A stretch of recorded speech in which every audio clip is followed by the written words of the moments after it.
Break के बाद स्वागत है आप सभी का। पूर्व प्रधानमंत्री लाल बहादुर शास्त्री ने नारा दिया था जय किसान, जय जवान, जय किसान का। अब इस मौजूदा दौर में दोनों की स्थिति क्या है? बात हम आज किसान की स्थिति पर कर रहे हैं। क्या वाकई में उसकी जय हो रही है? जी नहीं, जय इसलिए नहीं हो रही है क्योंकि सरकारें, प्रशासन ये तमाम लापरवाहियां कर रहे हैं और लापरवाहियों का खामियाजा भुगतना पड़ रहा है किसान को। और उसी से निकलकर आता है एक सवाल, किसानों की परेशानियों के लिए कौन जिम्मेदार है? क्योंकि नीति बनाती है केंद्र सरकार, राज्य सरकार बताता है कि वाकई में बताती है कि क्या चीजें हैं, कहां कहां समस्याएं हैं, कहां पर पानी की कमी है, लेकिन काम नहीं होता है। अधिकारियों के जिम्मे होता है तमाम जगहों पर पानी पहुंचाना, वहां की ग्राउंड रिपोर्ट तैयार करना और सरकार तक पहुंचाना। राकेश सक्सेना जुड़ रहे हैं मेरे साथ, मेरे सहयोगी लखनऊ से। राकेश, जिस तरह की स्थिति बनती हुई दिखाई दे रही है पूरे देश में, और खासकर अगर उत्तर प्रदेश की बात कर लें और उस इलाके की बात कर लें, बुंदेलखंड का जो इलाका आता है, वहां पर भी पानी के लिए हाहाकार मचा है। सवाल कई सारे हैं, लेकिन एक अहम सवाल यह हो जाता है कि भारत को आजाद हुए कई साल बीत गए हैं और इतने में हम एक इस तरह की रणनीति, इस तरह की नीति नहीं बना पाए हैं कि इस देश का किसान सुरक्षित रह सके।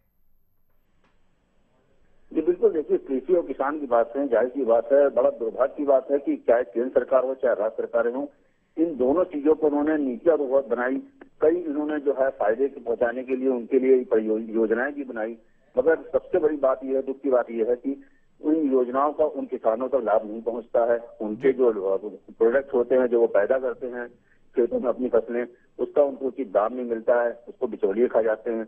कुल मिलाकर जो बुनियादी समस्याएं किसानों की बरसों से चली आ रही हैं, जिसकी वजह से आर्थिक तंगी में रहे हैं और आज भी दिखाई दे रहे हैं और आत्महत्या करने को मजबूर हैं। कुल मिलाकर कहा जा सकता है कि केंद्र की नीति हो चाहे राज्य की नीति हो, इनकी नीयत साफ नहीं है। इसलिए चाहे कुछ भी योजनाएं बनाए, चाहे उनके लाभ के लिए कितनी भी घोषणाएं कर दें, मगर वो लाभ उन तक नहीं पहुंचता है, नेताओं जेबों तक पहुंच जाता है, जिससे इनकी फसलें बर्बाद होती हैं और ये आत्महत्या पर मजबूर होते हैं। उत्तर प्रदेश की अगर बात करें तो पिछले कई साल से सूखे पड़ने की वजह से प्रदेश का किसान जो है वह बुरी हालत में है। बुंदेलखंड से लेके वेस्टर्न यूपी के किसान हो या क्या कहते हैं पश्चिमी यूपी के किसान हो, हर तरफ हालात बहुत खराब हैं।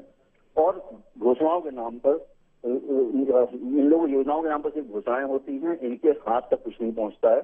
और यही वजह है कि पानी की किल्लत की बात करें या किसानों के जो है आर्थिक दिक्कतों की बात करें, वो अपनी जगह जब की तरफ बनी हुई हैं और किसान आत्महत्या करने को मजबूर हैं। और पानी की किल्लत एक बहुत बड़ा कारण है, जिससे कि केंद्र सरकार की बात हो या राज्य सरकार की, इस पर ध्यान नहीं दे रही है। जहाँ पर नए तालाब बनाने की जरूरत है, नई नहरों को बनाने की जरूरत है, वाटर लेवल मेंटेन करने की जरूरत है, ताकि जो है अपनी फसलों को ठीक से उगा सकें, फसल पैदा कर सके, अपने फसलों का उचित दाम इनको मिल सके। इस तरीके की जो बुनियादी दिक्कतें हैं, बुनियादी समस्याएं हैं, उस पर बिल्कुल ध्यान नहीं दिया जा रहा है और बड़े बड़े दावे किए जाते हैं, वादे किए जाते हैं और अपनी पीठ पर दबाई जाती है कि हमने शिक्षा के लिए, स्वास्थ्य के लिए, कृषि के लिए, किसान के लिए बहुत कार्य कर लिया है। और यहाँ तक नारा दे दिया जाता है कि अब वादे पूरे हो गए और हैं नए इरादे। आखिर वो कौन से वादे पूरे हुए हैं, कौन से नए इरादे हैं, ये तो जमीनी सतह पर जो है जनता को साफ नजर आ रहा है, उन किसानों को साफ नजर आ रहा है जो आज भी भुगत रहे हैं और आज भी जो टकटकी लगा करके केंद्र सरकार और राज्य सरकार की तरफ देख रहे हैं कि उनको मदद की चाहिए और मदद नहीं मिल रही है। जी दीपक। राकेश, अहम सवाल यह भी है कि सरकार की स्थितियों को आपने बताया, प्रशासन की स्थितियों को आपने बताया राकेश, लेकिन आप धरातल पर काम करते हैं, आप उसी धरती पर जाते हैं और वहीं पर जहां पर किसान रहता है, अपने फसल को बोता है, आपने कई बार आप इसी जगहों पर गए होंगे, आपने जानने की कोशिश किसान से की होगी किस तरीके का किसान का दर्द होता है, क्या किसान कहता है। क्योंकि वोट मांगते वक्त तो तमाम राजनेता पहुंचते हैं, अगर अपनी सियासत चमकानी हो तो केंद्र से राजनेता पहुंचते हैं, अगर अधिकारियों पर कहीं से दबाव पड़ रहा हो, हमने देखा था बुंदेलखंड का दौरा हाल ही में मुख्य सचिव साहब ने किया था, ऐसे में वो भी पहुंच जाते हैं। लेकिन किसान आखिर कहता क्या है? वोट लेकर नेता जो विधायक होते हैं वो चले जाते हैं लखनऊ, जो सांसद होते हैं वो चले जाते हैं दिल्ली, तो ऐसे में किसान क्या कहता है, अपने दर्द को किस तरीके से बयां करता है? ठीक है, बिल्कुल बिल्कुल। बुंदेलखंड की बात करें तो बहुत सारे दावे किए गए, बहुत सारी घोषणाएं करी गई। बुंदेलखंड में लगातार देखा जाए तो केंद्र सरकार के नुमाइंदों से लेकर राज्य सरकार के नुमाइंदों ने भी वहां पर जो है दौरे किए हैं। मुख्य सचिव आलोक रंजन ने खुद वहां पर बहुत दौरे किए हैं। अखिलेश यादव ने बड़ी बड़ी बातें करी हैं, बहुत दावे करे हैं कि वहां पर ये कर दिया गया है, अब बुंदेलखंड जो है वहां पर हरित क्रांति आ जाएगी। शिवपाल यादव जी ने बहुत बड़ी बड़ी बातें करी हैं कि नए तालाब बना दिए जा रहे हैं, डैम बना दिए जा रहे हैं, वहां पर नहरें करी जा रही हैं। लेकिन कहीं ना कहीं जो है किसान की अगर बात करें, जो किसान की समस्याएं हैं वो जस्टिकस बनी हुई हैं। आज भी वो अपनी रोजी के लिए, अपनी रोटी के लिए, अपने खेतों में पानी के लिए वही रोजमर्रा की जिंदगी जो है मजबूर होकर जीने के लिए मजबूर है। और कहीं न कहीं जो है राज्य सरकार की उदासीनता की बात करें, अधिकारियों की उदासीनता की बात करें, तो सतही स्तर पर वो चीजें कतई नजर नहीं आती हैं, सब बेबुनियाद और झूठी साबित हो रही हैं। और यही वजह है कि किसान जो है आज बद से बदतर हालत में जीने को मजबूर है। न उसको फसल का पूरा अपना दाम मिलता है, न उसको समय पर पानी मिलता है, न उसको जो है जो लाभ मिलना चाहिए, जो योजनाओं का लाभ मिलना चाहिए वो मिलता है, न बैंकों से उसको जो उतनी मदद मिलनी चाहिए जो वो मिलती है। जो बड़े बड़े दावे किए जाते हैं बीज के नाम पर देखा जाए तो राज्य बीज भंडारण केंद्र में वहां पे भी उसको धोखा मिलता है। कई बार उसको नकली बीज मिल जाते हैं जिसकी रोपिंग या फसल को पैदा करने के दौरान पर जब फसल पैदा होती है तो पता लगता है कि फसल जो है वो खराब निकली और क्योंकि बीज खराब थे। इस तरीके की ये बुनियादी समस्या है जिसके लिए किसान गुहार करता नजर आ रहा है और आज जो है मजबूर है, आज वो गुहार कर रहा है कि उसको बचाने के लिए आगे आए, नहीं तो अन्यथा किसानों की स्थिति ऐसी बनी रहेगी और ऐसी आत्महत्या पर मजबूर होते रहेंगे और उनकी आत्महत्या के बाद उस पर राजनीति की रोटी सेकने वाले अपनी रोटी सेकते हुए नजर आएंगे। जी पंकज।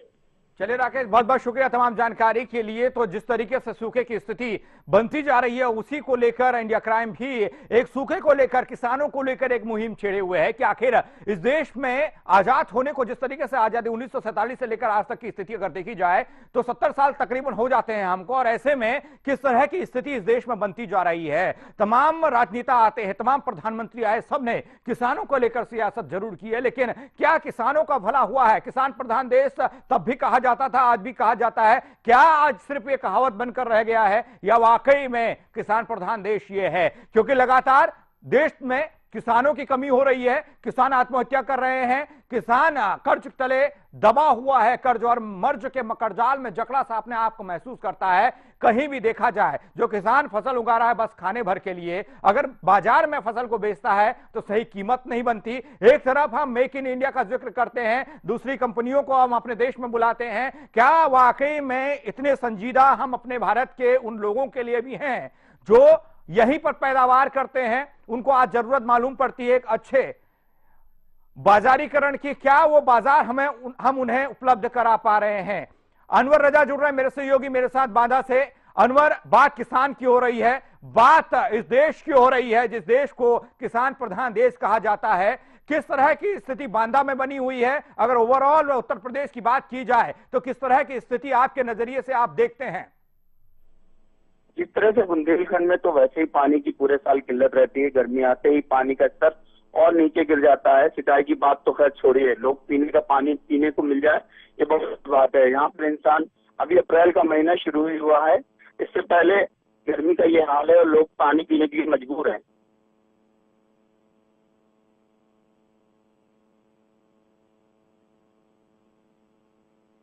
किसे आप जिम्मेदार मानते हैं या जनता जिम्मेदार मानती है? क्योंकि आप किसान के बीच में पहुंचते हैं और उनसे बात करते हैं तो जाहिर सी बात है अफसोस भी होता है, शर्मसार भी होना पड़ता है, क्योंकि इस देश में सरकारें बदल जाती हैं, तमाम कानून बन जाते हैं, बदलती नहीं है तो किसानों की स्थिति नहीं बदलती है जो आज भी बदस्तूर जारी है। मंडल मुख्यालय बांदा ये तो बहुत सारे विकास हुए हैं, लेकिन यहाँ विकास की एक करवी बांध की बयां करती है। हम बात करें चित्रकूट मंडल मुख्यालय की, जहाँ संकट लगातार गहराता जा रहा है और गर्मी शुरू होती है, यहाँ के लोग बूंद बूंद पानी के लिए मोहताज हो जाते हैं। तालाब नहरें तो पहले ही सूख चुकी है, नदी का पानी भी बेहद सूख जाने से लोग यहाँ पर बूंद बूंद गंदे गंदे पानी के लिए मजबूर है। तो तमाम जगहों पर स्थिति ऐसी बनी हुई है। हम बता रहे हैं आपको पूरे देश का हाल और खासकर सबसे बड़े प्रदेश यानी कि उत्तर प्रदेश का हाल। उत्तर प्रदेश से तमाम तरह का संदेश पूरे देश में जाता है और यहां पर जो किसान काम करता है उसका संदेश भी, उसके काम का जिक्र भी पूरे देश में होता है। लेकिन क्या उत्तर प्रदेश में आज किसानों की स्थिति ठीक है या नहीं? क्योंकि लोहिया ने जो सपना देखा था, उन्होंने ये देखा था कि समाजवाद के नजरिए से और गरीब के नजरिए से और जिस तरीके से यहां पर काम किया जाए, एक उत्तर प्रदेश को बनाया जाए, एक भारत को बनाया जाए, क्या उसके उनके पक्षचिन्हों पर चलने की बात जो समाजवादी पार्टी करती है, जो सपा सुप्रीमो मुलायम सिंह यादव करते हैं, क्या उस तरह की चीजें, उस तरह का काम समाजवादी पार्टी उत्तर प्रदेश में कर रही है? यह सवाल नहीं है, यह कटाक्ष नहीं है, लेकिन किसानों की तरफ से पूछा गया एक सवाल है, क्या इस तरह से किसानों की स्थिति को देखकर आज लोहिया खुश होते अगर होते तो? ये तमाम चीजें हैं जिस पर बात करनी आज जरूरी हो जाती है, इन पर आज जिक्र करना जरूरी हो जाता है, क्योंकि किसान आज बदहाल है, किसान आज हाहाकार कर रहा है, किसान को आज पानी नहीं मिल रहा है। इस देश में गंगा बहती है, उत्तर प्रदेश से गंगा होकर निकलती है, लेकिन बावजूद इसके तमाम नहरें गंगा से निकाली जाती हैं, लेकिन पानी किसानों के खेतों तक नहीं पहुंचता है।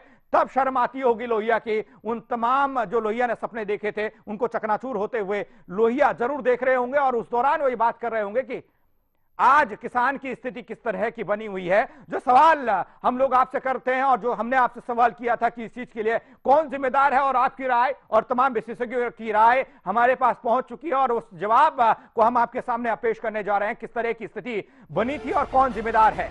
जाहिर सी बात है, केंद्र सरकार, राज्य सरकार और अधिकारी। केंद्र सरकार इसलिए क्योंकि केंद्र सरकार के हाथ में तमाम योजनाएं होती हैं, जो योजनाएं किसानों के हित में हो सकती हैं, और राज्य सरकार को एक रिपोर्ट भेजनी होती है केंद्र सरकार को, उसको बताना होता है कि मुझे इतने पानी की जरूरत है, मेरे प्रदेश में इतने किसान हैं जो आज पानी के लिए तरस रहे हैं। अधिकारी 15% क्रियान्वयन की स्थिति आती है तो अधिकारियों के जिम्मे काम होता है, लेकिन अधिकारी लापरवाह होता है, अगर पानी थोड़ा सा भी है उसे भी नहीं पहुंचा पाता।